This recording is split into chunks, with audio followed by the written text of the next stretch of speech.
Bismillahirrahmanirrahim.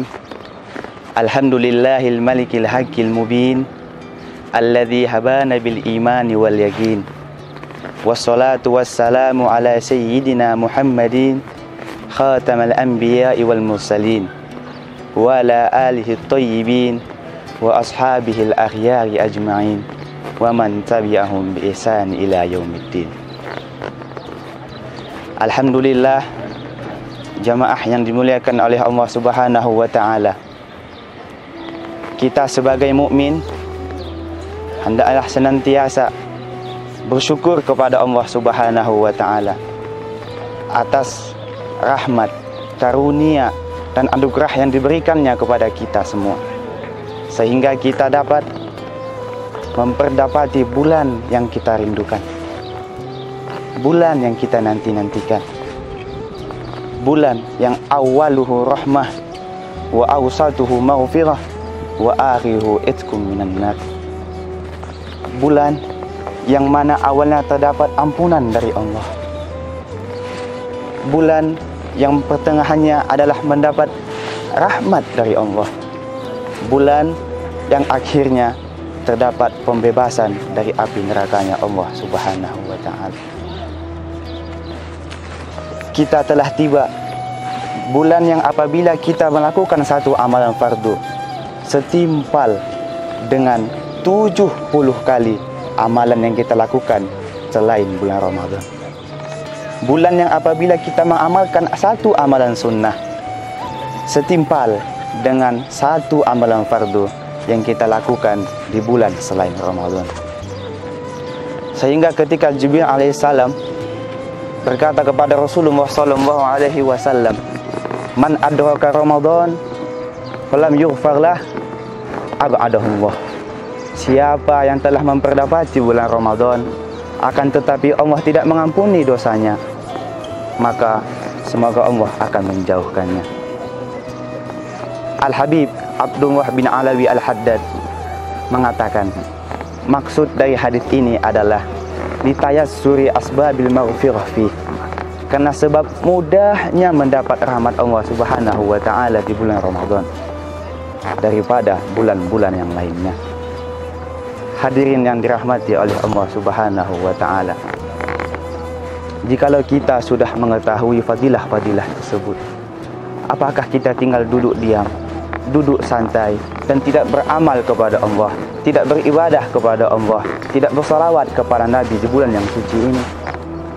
Lihat pengarang Sulamut Taufiq ila mahabbatillah ala tahqiq, Al-Habib Abdullah bin Husain bin Thahir, salah satu ulama hadul maut. Ketika masuk bulan Ramadan, beliau mengumpulkan anaknya di rumah, lalu bertanya, "Wahai anakku, ketika masuk bulan Ramadan, maka tambahlah amalan kalian tidak seperti amalan-amalan sebelumnya." Ketika bertanya tersebut, Al-Habib Abdullah bin Husain bin Thahir menangis. Lalu apa kata anaknya? "Wahai ayahku, kenapa engkau menangis?" "Aku menangis," kata Al-Habib Abdullah bin Husain bin Thahir, "dikarenakan aku tidak bisa menambah amalanku di bulan Ramadan." "Kenapa wahai ayahku?" Lalu Al-Habib Abdullah bin Husain bin Thahir menjawab, "Karena semua amalanku, semua waktuku sudah habis kuisi dengan beribadah kepada Allah Subhanahu wa taala."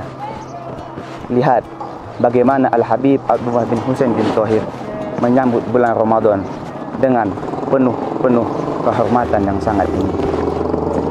Apa kesimpulan yang kita dapat dari cerita ini?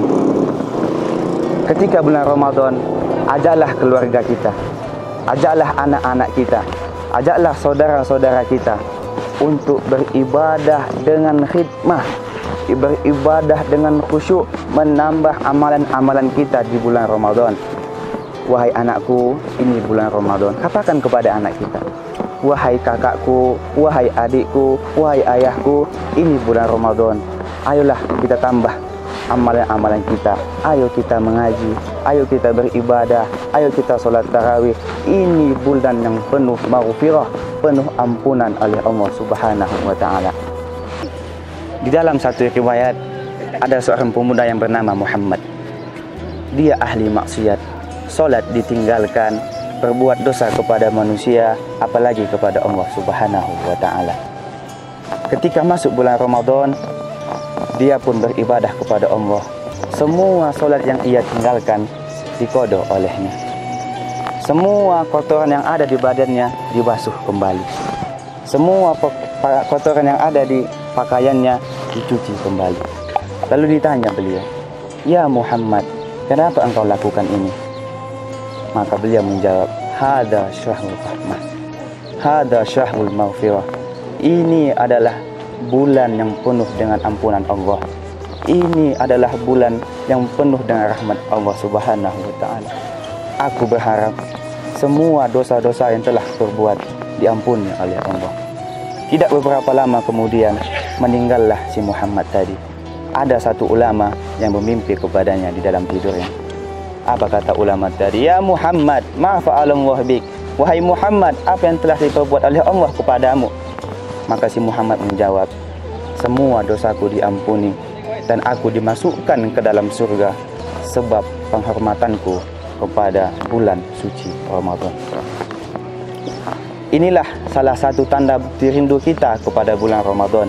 Inilah salah satu tanda penghormatan kita kepada bulan Ramadan. Kita katakan rindu kepada bulan Ramadan.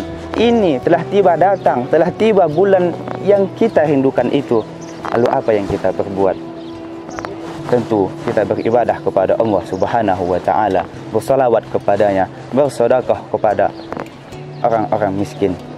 Dan semoga kita bisa mengikuti jejak-jejak para salafus soleh, dan begitu juga Nabi besar Muhammad sallallahu alaihi wa ala alihi wa sahbihi wasallam.